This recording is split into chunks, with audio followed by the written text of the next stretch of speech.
Good afternoon, everyone. So we are here today to present our presentation. I am Alea Tembresa. I am Jamer D. Salazar. I am Kate Marie Saladino. I am Leia Amurao. I'm Valerie Guys. Good afternoon. So, good afternoon once again, class. So, how was your New Year's celebration? Have you enjoyed it? Yes! So, nakapag-bonding ba kayo together with your friends, families, and loved ones? Yes! So, nakalimutan niyo na ba yung mga bad experience, bad habits, and bad decisions na nagawa ninyo during 2020? No.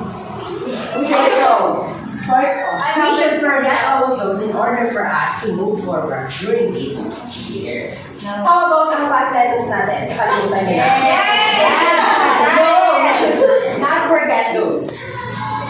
So let's all stand and let's have an organized circle. I-TikTok mo ang past lessons together with your heart. For the instruction,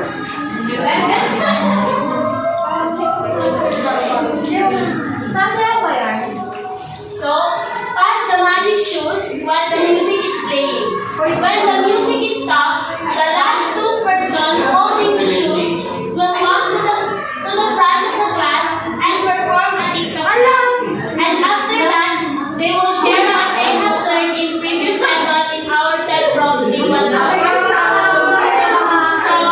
So,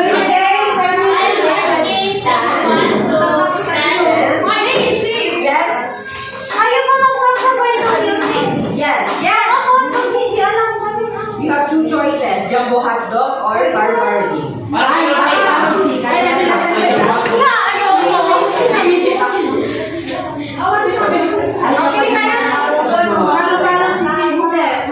Stand up, everyone. Let's all stand.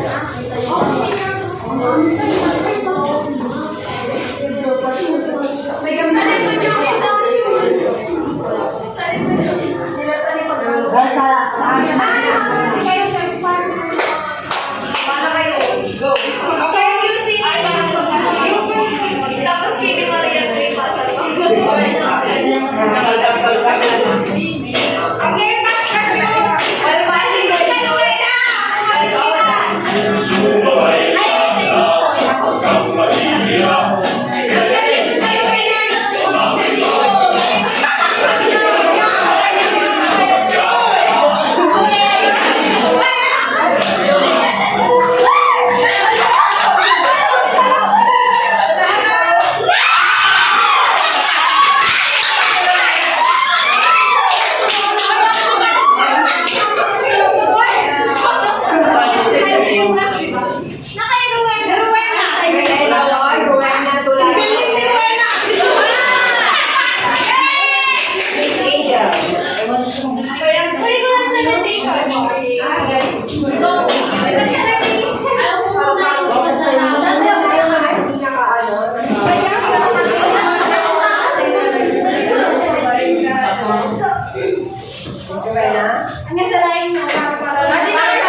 Walang gagamit ng cellphone. Bakit? Ano, choose. Paano jumbo hotdog? Jambuhat mo na lang ni Rowena.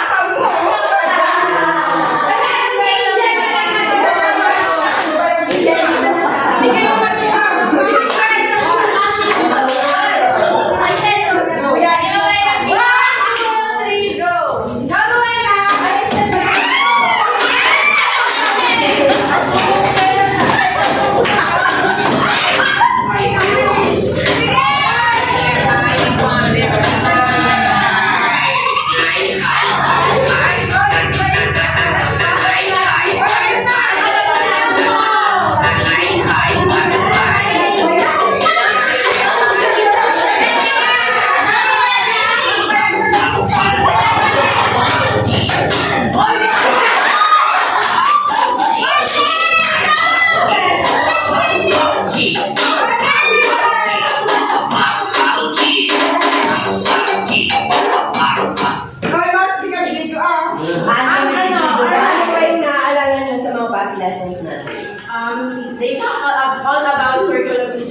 And lesson plan parts of the Give me one part of the lesson plan.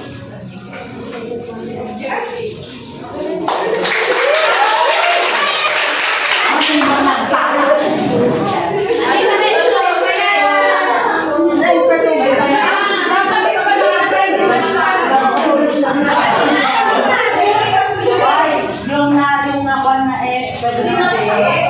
pwede na ulit sila mag-alay.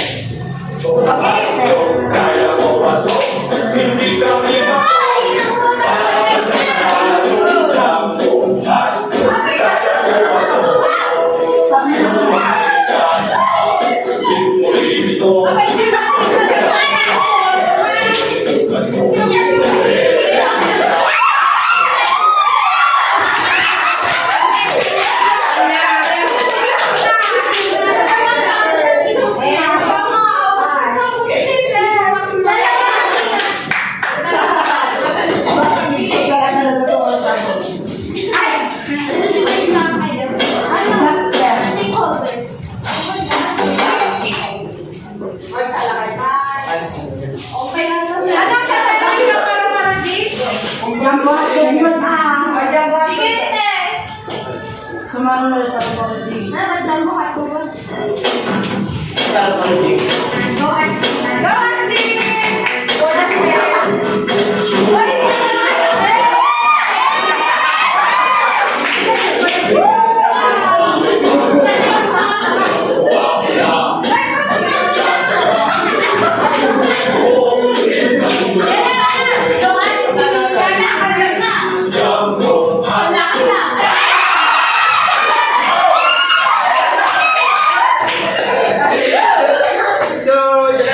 Last year, the topic that we discussed is all about the different stakeholders of the curriculum, which are the learners, school heads, also community also considered as one of the stakeholders in implementing the different curriculums. Dadagdag ko din yung isang community na siya rin yung magbibigay. Isang, tumutulong para In implementing the last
Dua kaya. Wala na.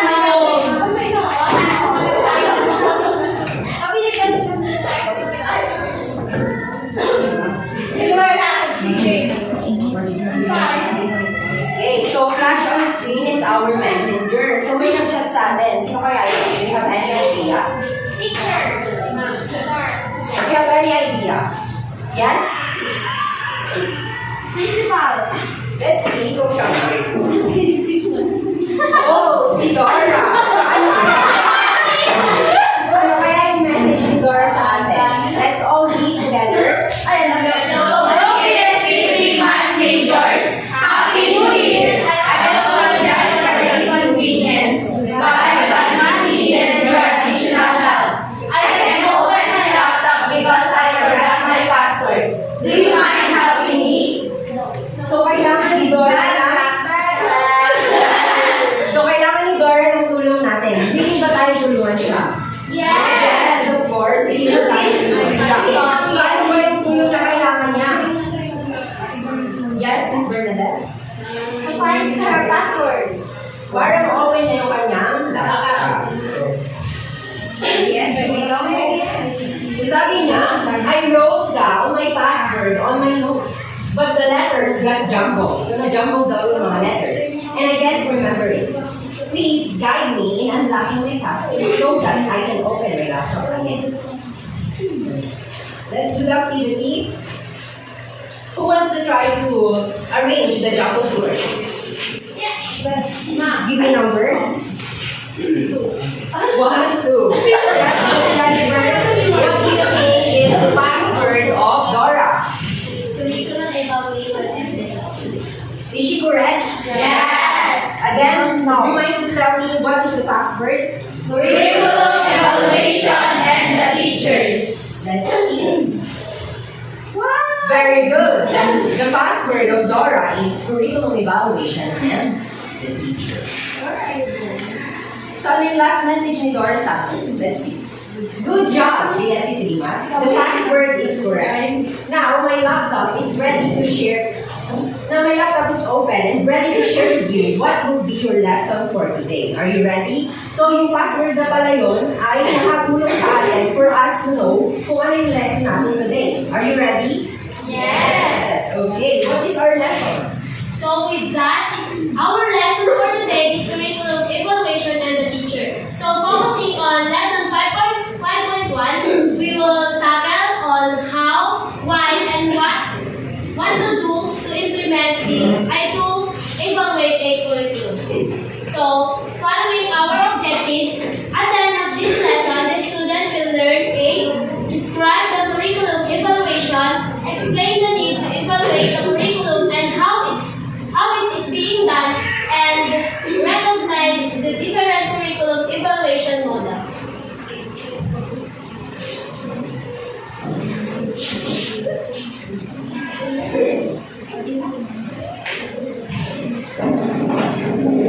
So what is curriculum evaluation? Who wants to read? Give me a color. Blue. Kaninong bag ang may color blue? Kai? Yes, I read. Curriculum evaluation is the process of obtaining information regarding the work of an educational program, product, procedure, educational objectives, or potential utility of alternative approaches designed to attain specified objectives. So here, I would like to highlight the word judging or judgment. That is curriculum evaluation. Tandaan niyo. Judgment is curriculum evaluation. How? When we evaluate, we obtain information in preparation for judgment. Ito yung part ng classroom ng curriculum na kung saan nandyan si teacher, nandyan yung result ng exam, nandyan yung result ng quizzes, and the teacher, the role of the teacher is to decide whether to continue to the next lesson or to stay remain and emphasize some points. Naiintindihan nyo? Teacher, yung role ng teacher is, pag may nakita siyang problema sa curriculum, anong gagawin niya? Mag-move na ba sa next lesson or mag-stay sa next? Mag-stay siya sa lesson na yon and to emphasize some points kung ano yung hindi naintindihan ng mga students. That is curriculum evaluation. And also, kung sa ibang topic class, teacher is the architect of the curriculum. Dito naman, teacher is judge. We always judge. Judgmental tayo. But definitely, technical speaking, in a good way. Judgmental tayo in a good way. So how does the teacher evaluate the curriculum? Any idea? How does the teacher evaluate the curriculum? Yes, Miss Bernadette? Through giving a exam, validation. Yes. By doing that, if the result is good, that the curriculum is effective. Exactly. So the teacher evaluates the learner's progress by giving grades. The teacher evaluates the performance of the learners through their outputs. So we judge always. We judge all the time. Okay, take note. But definitely speaking, sabi ko nga, in a good way. Let's proceed to the definition of curriculum evaluation based on the various curriculums. Number 1, who wants to read? Miss Maribeth? Maribeth? A process of cluster of processes that people perform in order to gather data that will enable them to decide whether to accept, change, or eliminate something in the curriculum in general or an educational textbook in particular. So in other words, class, curriculum evaluation is the process of obtaining information and data in order to determine how effective the curriculum is and to identify whether the students are progressing or enhancing. Also, through curriculum evaluation, the teachers, the stakeholders, and staff will be able to identify if there is a need to revise or change in the curriculum. In order to identify also whether the learner's needs will be met. Understand? So through curriculum evaluation, hindi lang natin naalamin kung how effective the curriculum is, but also to improve the curriculum. That is why curriculum is dynamic. Bakit? Bakit tinawag na dynamic? Okay. How about Miss Margaret? Bakit dynamic ang curriculum? Because it changes from time to time. Next. Who wants to read? So here, ang sabi naman ni Macmi, there are 2 questions that are being answered when we are to conduct curriculum evaluation. What are those? Number 1, who wants to read? Yes, Miss Rena. You plan learning opportunities, program process, activities are developed, organized actually produce results. Number 2, who wants to read? Yes, Suhan. How can a curriculum be best improved? So through curriculum evaluation, we can find answers to these questions. Through curriculum evaluation, masasagot natin kung 2 questions na ito, according to Macmi. So through curriculum evaluation is the process wherein we are to identify kung na-meet ba natin yung objectives, yung learning outcomes, and expected outcomes. Next. The last definition of curriculum evaluation according to Lydia. Who wants to read? Yes, Mark? There is a process of delegating, obtaining, and providing useful information for judging alternatives for purposes of quantifying or eliminating the issue. Therefore, class, curriculum evaluation is very significant or very important in the curriculum for us to eliminate all the negativities, to take away all the negativities within the curriculum. Pag may nakita na tayong mali kung sa curriculum na yun, kailangan natin tagalin para mag-improve siya. So in classroom, we eliminate those negativities para maging maganda yung flow ng ating discussions. So, sa lesson plan naman, paano natin ina-apply ang evaluation sa paggawa ng lesson plan? Sa paggawa pa lang ng lesson plan, ina-apply na natin yung evaluation. How? Yes, Miss Marie? So first, di ba pag gumagawa tayo ng lesson plan, we are also making the objectives first. So in the objectives, dapat is naka-align pa rin siya dun sa lesson kung mag-unit ba or yung objectives ba, as the lesson goes by dun sa ating lesson plan, dapat ma-meet na rin yung objective. Kasi pag hindi, maaari natin tanggalin yung objective na yun or palitan para ma-meet na yun. Or yung lesson mismo yung parang kapalitan. Tama. So, doon pa lang sa objective class, yung ginagawa natin objectives, kinukonsider na natin yung SMART. What are SMART? Ano yung SMART ba? Specific, measurable, attainable, realistic, and time-bound. Doon pa lang, kinukonsider na natin yung limang yun for us to improve the curriculum. The next topic, which is the 2 ways of looking at curriculum evaluation, will be presented to us by Leila here. So let's discuss the 2 ways of looking at curriculum evaluation. First is the curriculum program evaluation. This refers to the overall aspect of a curriculum as a subject, degree program, curriculum reform, program, and the like. Some examples are: first is the curriculum development as a subject. Second is Bachelor of Education as a degree. Third is K-12 as a curricular reform, mother tongue based and multilingual.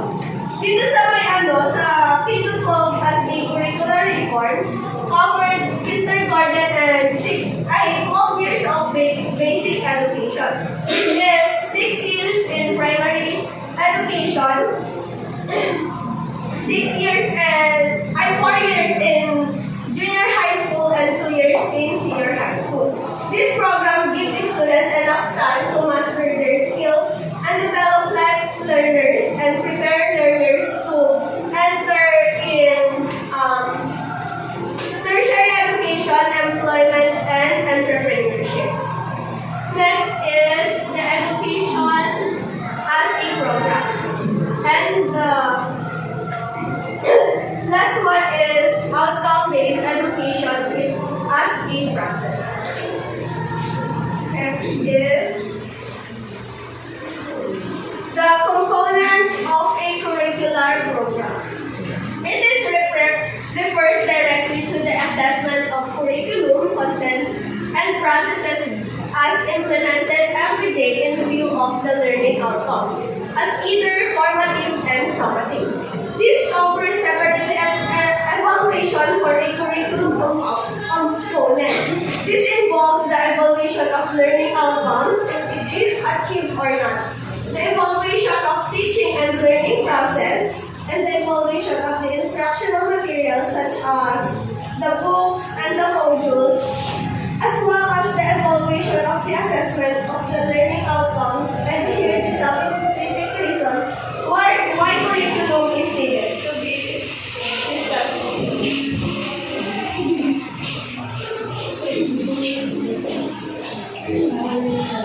So next is, why is the curriculum evaluation needed? Here are some of the specific reasons. The primary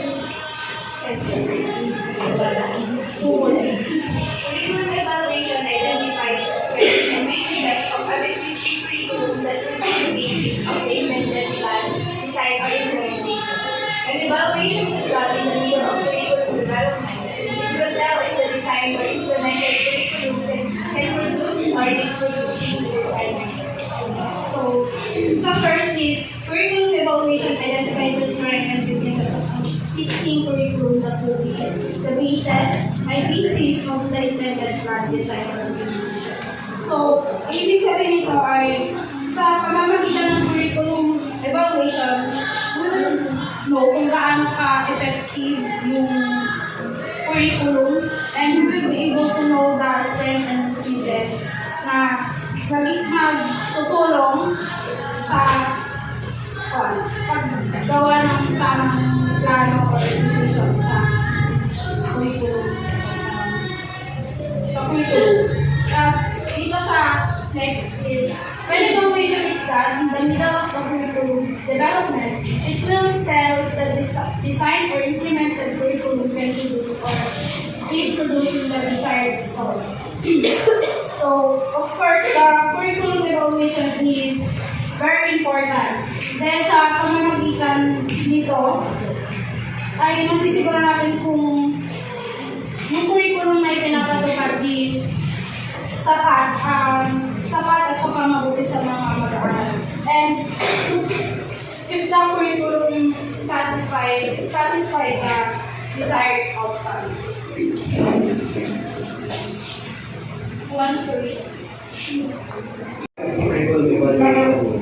Based on some standards, curriculum evaluation will check whether the results have equal or exceeded the standard, thus can be labeled as success. Also, curriculum evaluation provided information necessary for teachers, school managers, curriculum specialists, or policy recommendations that will enhance achieve learning outcomes.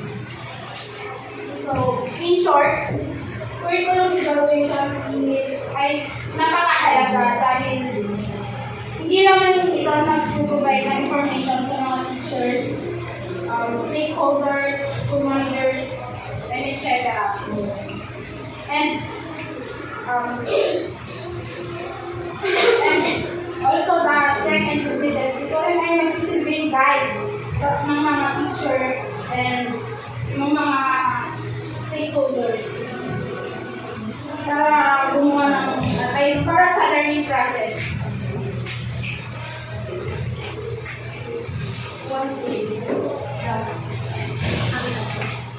The significance of teacher in the curriculum evaluation. Teachers should be consulted about curriculum evaluation because they are ultimately responsible for translating its objectives into specific lessons. According to Alberta Teachers Association, teachers are ethically and legally bound to routinely assess students and report their progress. So, again, ang curriculum evaluation is napakahalaga niya, and sila din yung nakakaalam sa mga estudyante nila, like sa learning needs, their skills and capabilities, also the attitudes of the students. And most especially, they are the one who introduce the curriculum evaluation sa school. Next. Curriculum evaluation.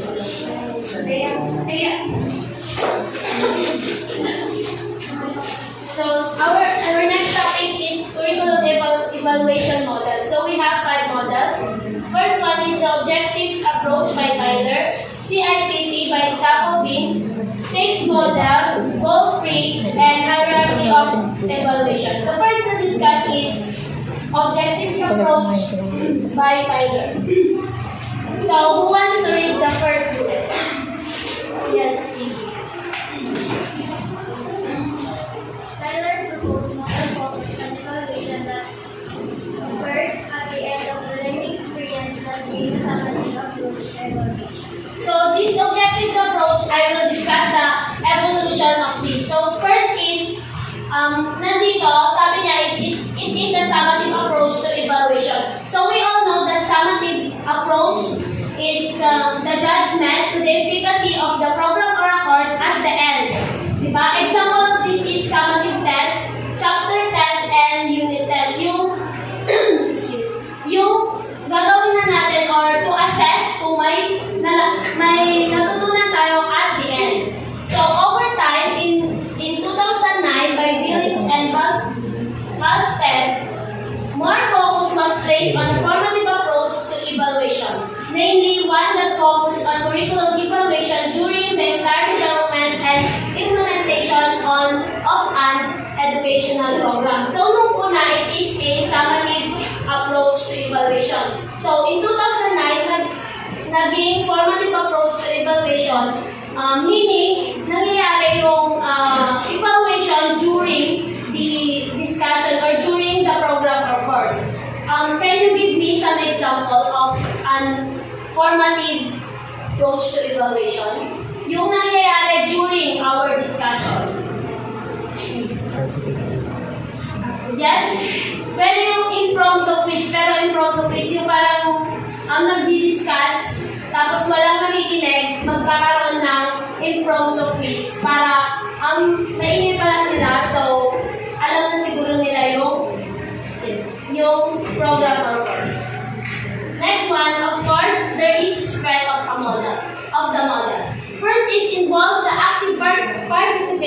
the learner. So, naging formative approach siya, di ba? So, naging active yung participation kasi meron tayong question and answer portion.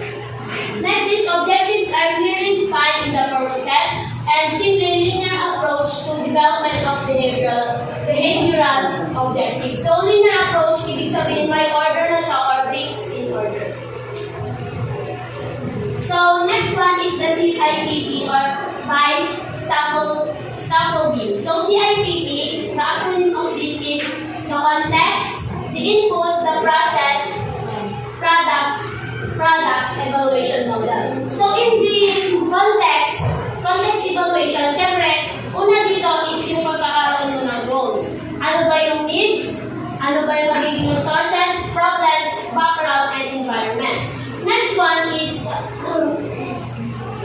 kung magkaroon ka na ng problems, ng resources, pupunta ka na sa input evaluation which is plans, strategies, ganon. And then next is the process evaluation or the actions. Kung paano mo siya i-implement, kung magkakaroon ba ng feedback, development, and kung monitored ka ba sa process.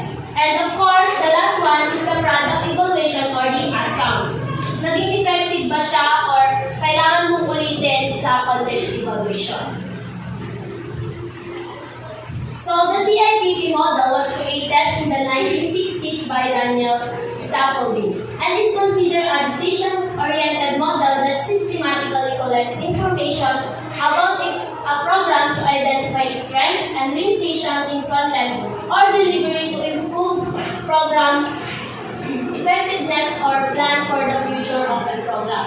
So, dito, parang yung product, kung naging effective ba yung course or hindi. So, in the context, we have some questions to be answered.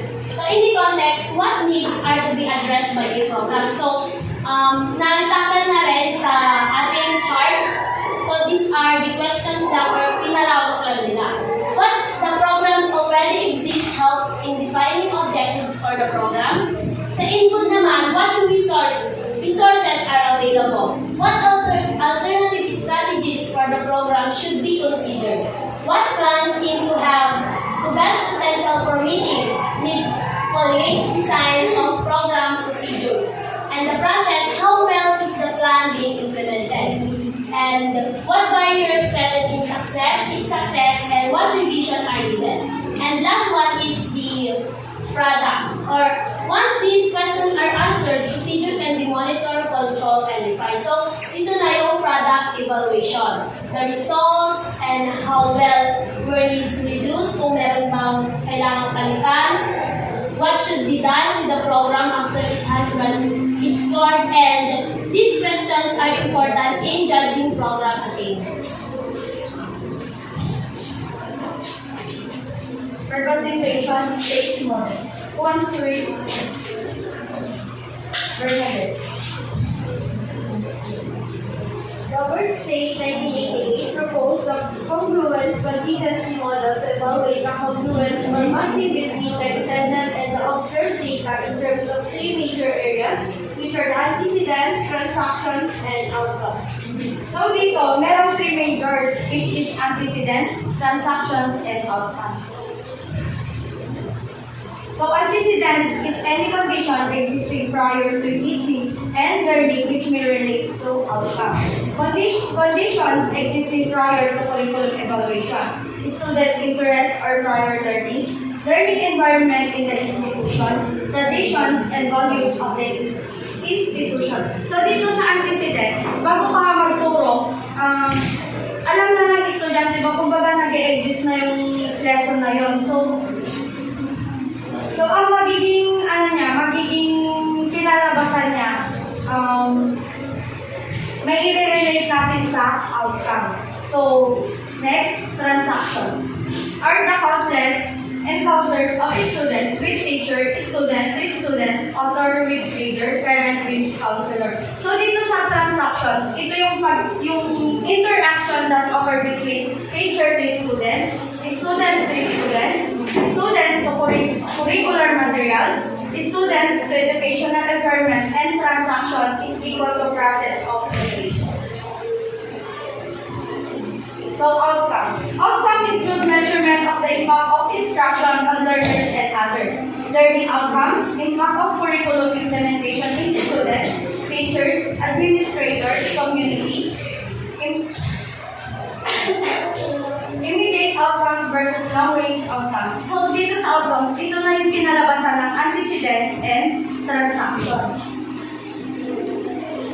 To make it better understand, so antecedents, conditions existing before implementation, transaction, activities occurring during implementation, and outcomes, results after implementation. So, ganito siya. Mauna yung antecedents, yung transaction, and the outcomes with that. So, next, goal-free evaluation. Goals are only a subset of anticipated effects. Ito yung intended effects and unintended effects. So, rules of curriculum evaluation. Who wants to read?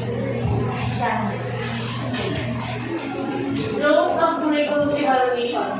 Scriven differentiates between two major roles of curriculum evaluation, the formative and summative. Formative evaluation during the development of the program. Summative evaluation at its conclusion. So, according to Michael Scriven, the evaluation looks at the program actual effect on identified needs. In other words, program goals are not the criteria on which the evaluation is based. Instead, the evaluation examines how and what the program is doing to address needs in the client population. So with this model, you observe without a checklist, but record all data accurately and determine their importance and quality. So hierarchy of evaluation by Kirkpatrick. In Kirkpatrick, 4-level model, each successive evaluation level is built on information provided by the lower level. So dito sa 4-level model, assessing training effectiveness often entails using the 4-level model developed by Donald Kirkpatrick. So, the Kirkpatrick evaluation model is reaction, learning, behavior, and result.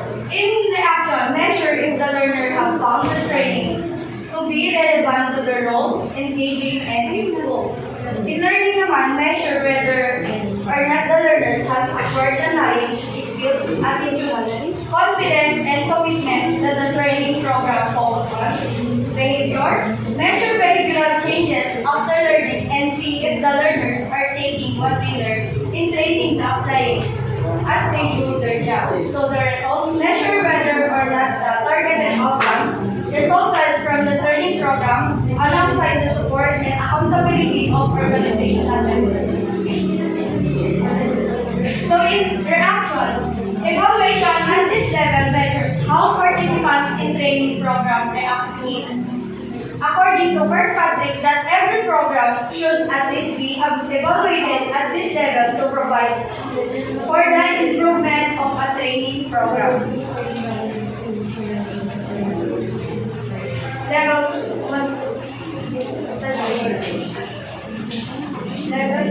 This level moves the evaluation beyond learner satisfaction and assess the extent students have advanced in skills, knowledge, or attitude.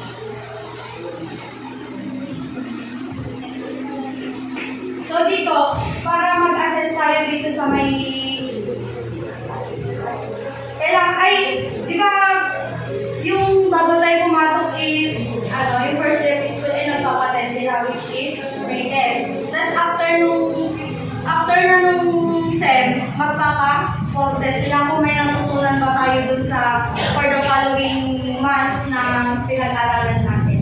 So, to assess the amount of learning that was offered to the training program, level 2 evaluations of a new test conducted before training and after the training. Behavior, the degree to which participants apply what they learned during training when they are back on the job. So, ang behavior is very important kasi na-apply natin yung natututunan natin. So, level 4, resolve. Who wants to read? Christopher. This level measures the success of the program by monitors and executives and understand. Increase production, improve quality, decrease costs, reduce frequency of accidents, even higher profits or So, dito sa result, ito yung napag-aralan natin, yun yung magiging outcome.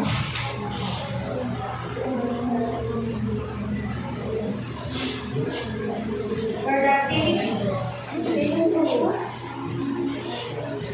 Okay, class, you already learned what, why, and how to conduct curriculum evaluation. Let's have a recap about the lessons that we have discussed today. What is curriculum evaluation? Yes, Marie? Curriculum evaluation is a tool on assessing the curriculum and also to judge whether the content of the curriculum should be retained or removed. Very good. So curriculum evaluation is the process of obtaining information in preparation for judgment. How about why do we conduct? What is the importance of conducting curriculum evaluation? Its importance. Yes, Ms. Cantera. If we know if the curriculum is effective or not. Very good. Any other idea? Yes. To identify the strengths and weaknesses of the existing curriculum. Any other idea? We conduct curriculum evaluation in order to determine how effective the curriculum is and also to improve the curriculum. So how do we conduct the curriculum? We use 5 models. What are those models? Can you read one? Yes, Ms. Cantera? The CITP or content, the input, the process, and the product. Next. Yes, Ms. Ragos. Objective approach. Yes, Ms. Marty. Stakes. Last 2. Yes, Mr. Guzman. goal-free evaluation. Goal-free evaluation. Last. Ms. Meredith. Hierarchy of evaluation. Now, for your activity class, you are to create a short role play wherein you are to portray the importance of curriculum evaluation.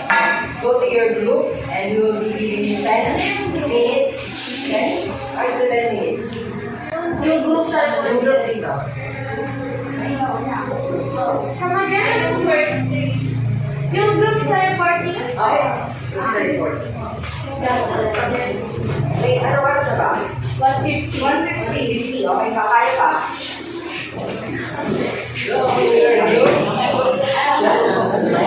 Create a short role play for group. Wait. First to perform is group of Angel, Ashley, Cyberly, and Marie. Wow!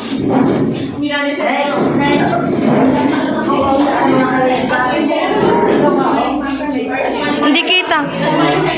Dito kasi.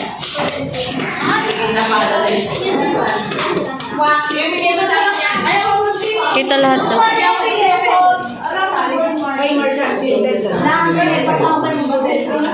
Excuse me, Mary Joy. nag-exam na lang tayo, tapos magpasa na lang kayo. Hindi kami nakita kami. Diba, sa linis mo, baki. Alam kayo, makakita kami sa araw. Tapos, goodbye, ma'am. Goodbye ka sila. Tapos, meet again. Hi, Mary Joy. Wait lang. Mary Joy.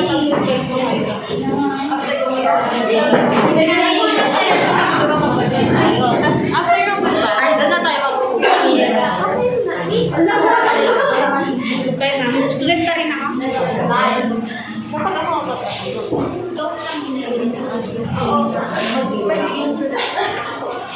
Amy, we have the group 1 to present their output, their activity.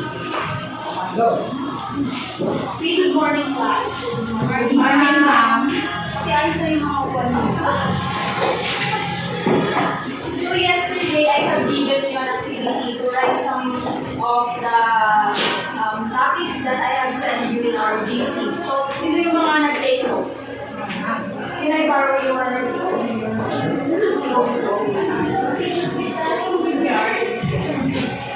So, today I am going to read some of the topics and I will ask you some questions and to check either you read your notes. So, we have tackled this about the types of the conic sections. Who among you have read what are the types of the conic sections? No one? Okay, bring out one for sheet of paper and you will have a quiz.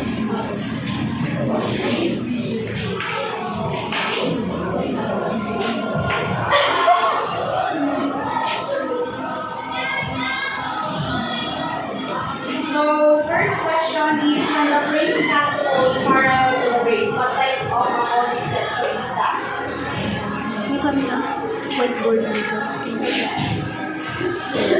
No copying. Okay? Exchange papers with your teachers. The answer is circle. Ay! Maganda mo na yung answer. Wala? Bakit anong problema? Wala asar. See you tomorrow. Ito kayong problema sa mga estudyante. Bababa pa. Ay, wala man. Hindi kami magaling magturo. Kasi sa'yo ko yung design. Ano ba yung explanation? So, nalasamon. Nalasamon. Sabihin ko na sa boro naman ako. Ano lang sila? Sumit-sumitan. Hindi na ako. Kung may yung ginawa ka nila,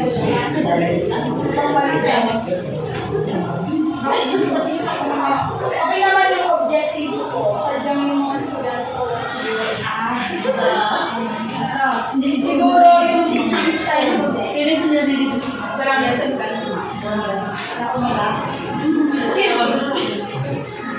So, good morning class. Good morning ma'am. So, sadly yung result ng exam niyo kahapon ay talagang nakapanlulungo. So, for today, I'm going to discuss what you have wrote on your notes.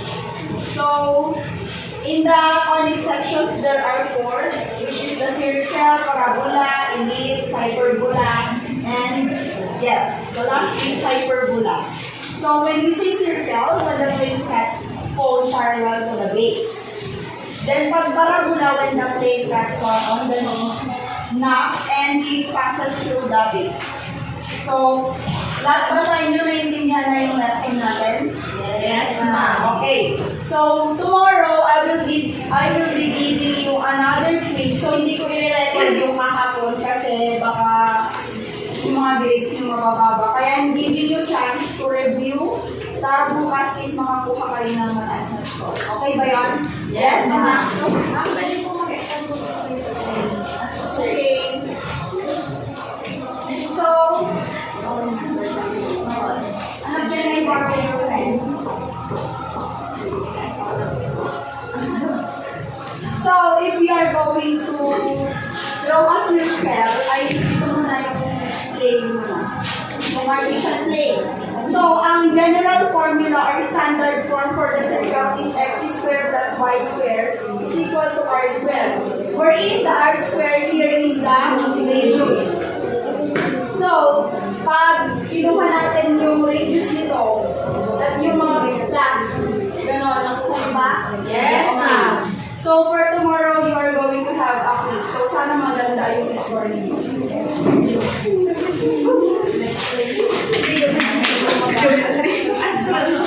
Okay, the question is this. Exchange papers with your secretary.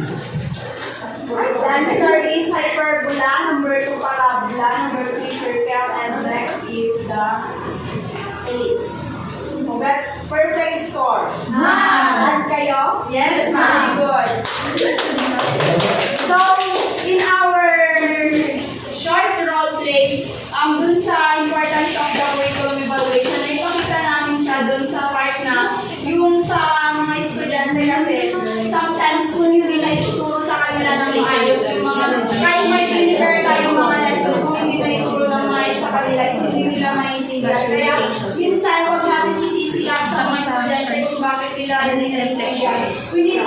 assess ourselves, assess the curriculum, either the objectives or the needs of the students was being met. Yun lang po. So, thank you, Group 1. Next to present is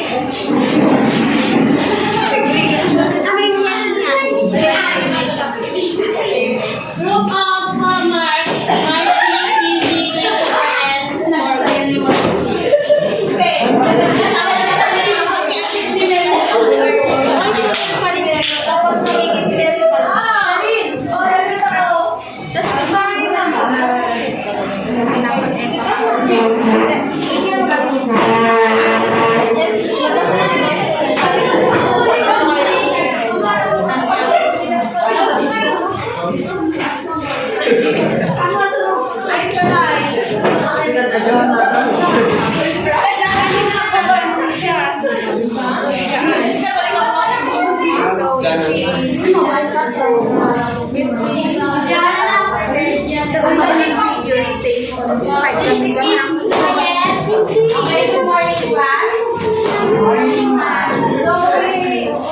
Ngayon, may hawak ko sa mga ano, titignan natin yung mga sunod na batala para exam natin.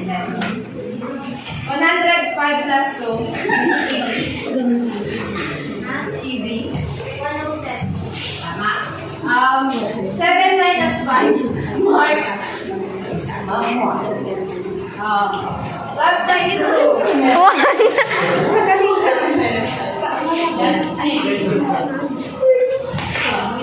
What is the square root of 10 divided by 5? So, bring out 1/4 sheet of paper. Sige, addition na. What's your paper?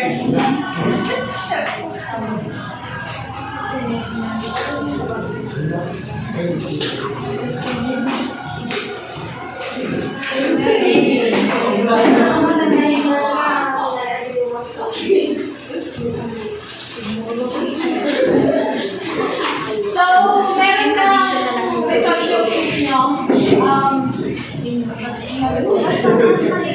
Christopher got the perfect score. Diba? Ma'am, perfect din siya para sa'yo.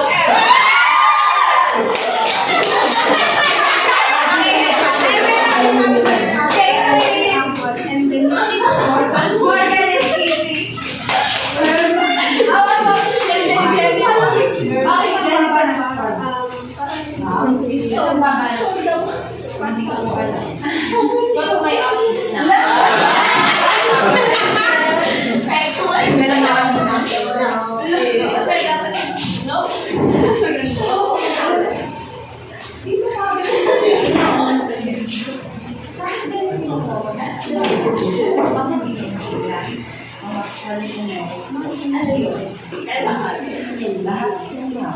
So, meron mo ka na po doon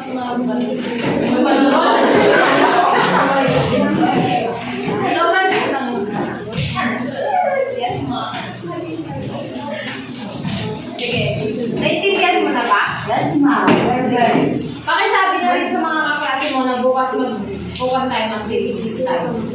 Guys, mag-release tayo. Kaya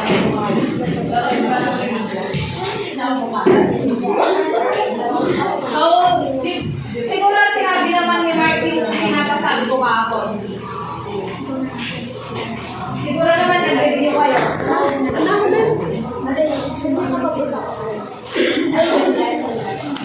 Answer this.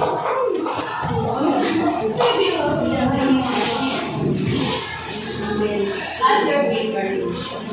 Okay.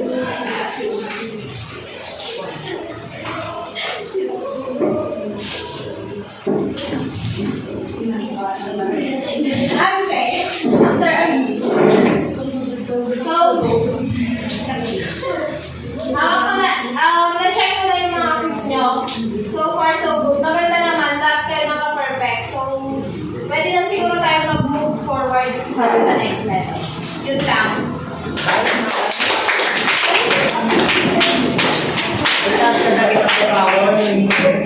Thank you, Group 2. The next is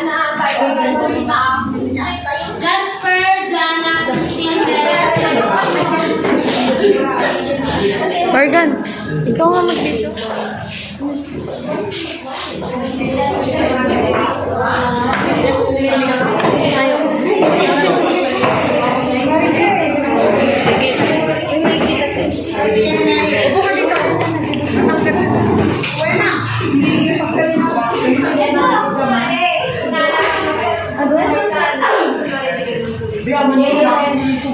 Watch the presentation of Welcome back, guys! Welcome back, mga So, how was your vacation? Ang init ko ng How about you, Mary?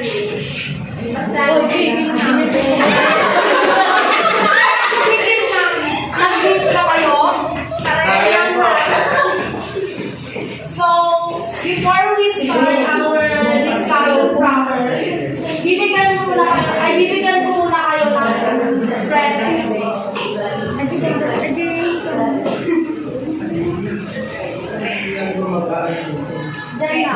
Diyan yung mga... So, after 25 seconds, you should have done answering the question. Tapos, after answering, dinitect na natin agad yung mga answering.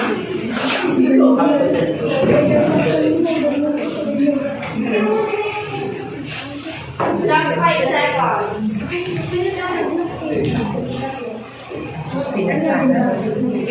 Okay, are you done? Yes, ma'am. Answer number 1. 25. Number 2, 36. 3. Ano ko word? 4A. 5B. Who got perfect score? Jasper, yan mo. 1/5, ma'am.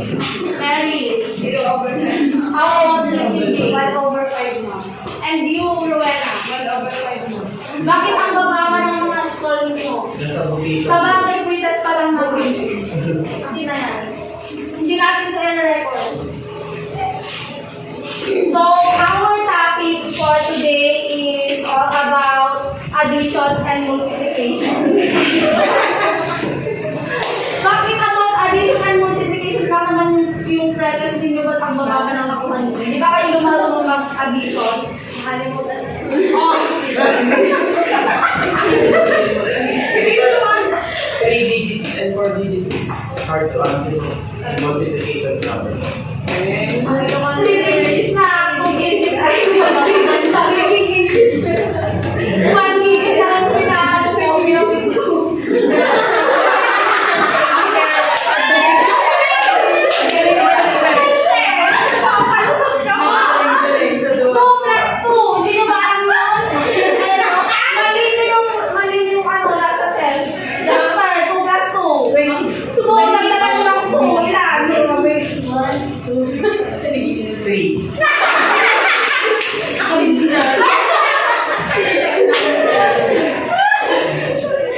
I'm 4. Very good. Mary, 3 plus 6. 9 mo. Ano pala? Christine K. 3 times 2. Rowena, 2 times 2. 16 ko naman.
4.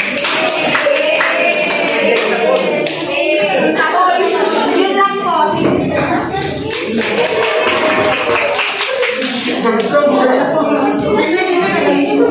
Thank you for the other presenter, and our last presenter is Miss Bernadette, Maribel, Jennifer, Mary Jo. And Mary Jo. Lubsong malala. Huwag ka man na umupo.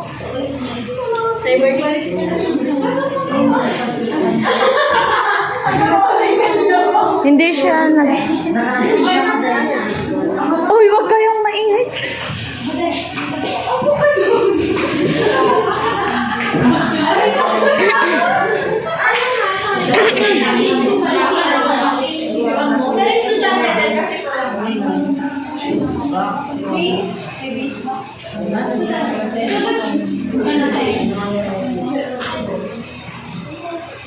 So, good morning, class.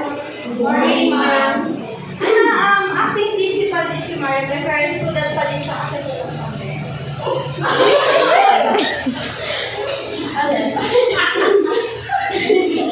So, good morning, class. Our topic for today is addition. So, addition is just adding a number. So, if 1 plus 1 equals 2, 2 plus 2 equals 4, 3 plus 2 equals 5. So, now, do you understand, class? Yes, ma'am.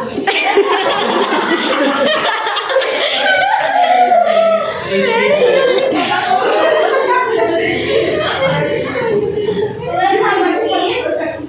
Number 1, 3 plus 2, 1 plus 5, 6 plus 3.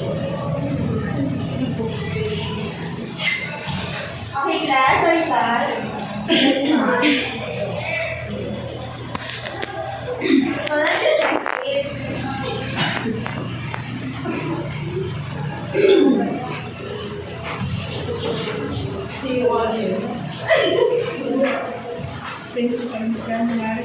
Okay, yun. Okay. Balik na sa may They can call your name, say your score, Jennifer. 0. Marijoy. Mamiklog. Marifel. 0. Ba't na mo mali? Hindi naiintindihan. Hindi ako naiintindihan sa 0. Okay, guys. Let's just record it tomorrow. Okay, guys. Goodbye, class. Bye now.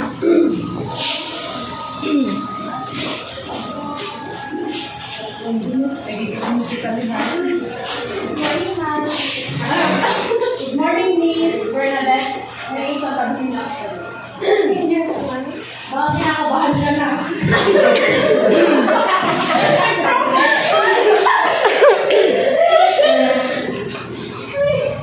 Hindi ko bad news. Good news. Yeah.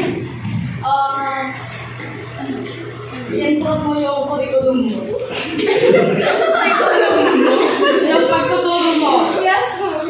Kasi yung mga estudyante mo ay nasiro kanina sa dapat kasi hindi ka lang dadalang-dala.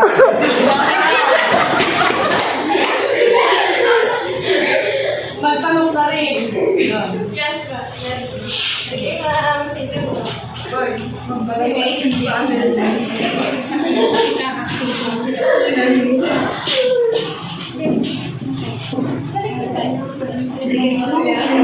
Closing number 2. Next.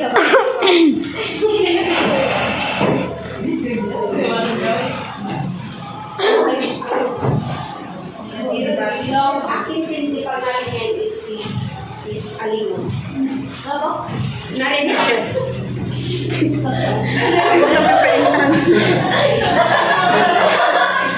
Good morning, grade 1 group.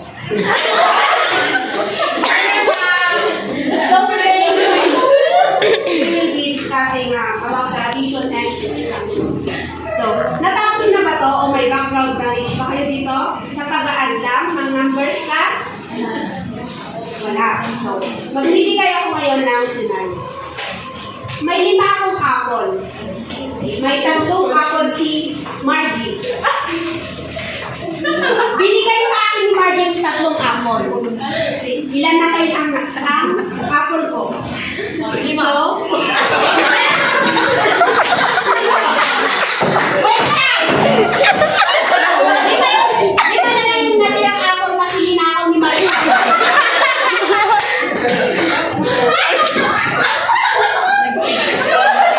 Grade 1 daw, grade 1 pa lang ang pala natin. So, magbilang tayo. 1, 2, 3, 4, 5, 6, 7, 8. So, 8 apples na ang grade 1. Kasi binigay sa akin ni Margie yung 3 apples. Next scenario. May 2 oranges si Bernadette. May 2 kayong oranges. Pero ninakaw ko yung isang orange ni Bernadette. Ilan na kayo ng orange mo, my friend? 2, tapos ninakaw mo pa yung isang orange. Ay, 3 ang galing. 3.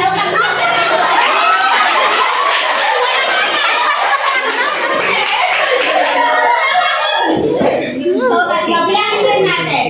1, 2, 3. So, 3 na kayo. Sagot ni Margaret. And last scenario. May 5 avocado si Mary. Ilagay niyo sa bag niya yung avocado. Pero hindi maninog. Hindi paninog. So, sabi ng nanay ni Margie, halaman natin ng avocado para sa gagawa tayo ng avocado shake. Pero ano man di tayo umay na loob, baka kami maluhin na tinanay na. Awan ito, wala silang tindang avocado. Ay, wala silang mapabilihan ng avocado. So, pumasok ngayon si Margie. Eh, nasa pag ni Mary yung 5 avocado. Nakita ni Margie yung avocado. May avocado siya. Nag-try idea siya. Sabi niya, kailangan ni mama ng avocado kasi gagawa ko ng avocado shake. Tapos sabi ni dahil pumunta si Margie sa bag ni Mary. Ninakaw niya ng avocado na 2. Ninakaw ni Margie ang avocado 2 ni Mary. So may 5 avocado si Mary. Ninakaw ni Margie yung 2 avocado. So ilan na lang ang avocado ni Mary? 2. No. Ay,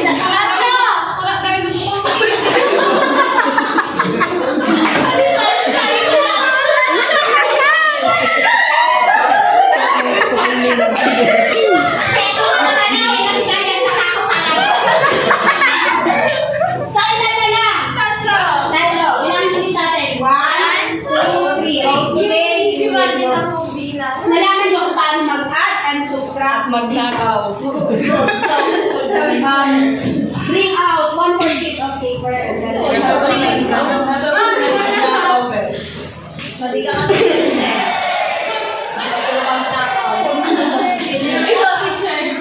so, number 1, 5 avocado plus 1 avocado. Number 2, 1 pineapple plus 3 pineapples. And last, number 3, 1 guava minus 1 guava. Minus? Yes. Plus ay, hindi pass your... Hindi naman minus yung nagkakawan. Dapat Magandang asal sa akin na.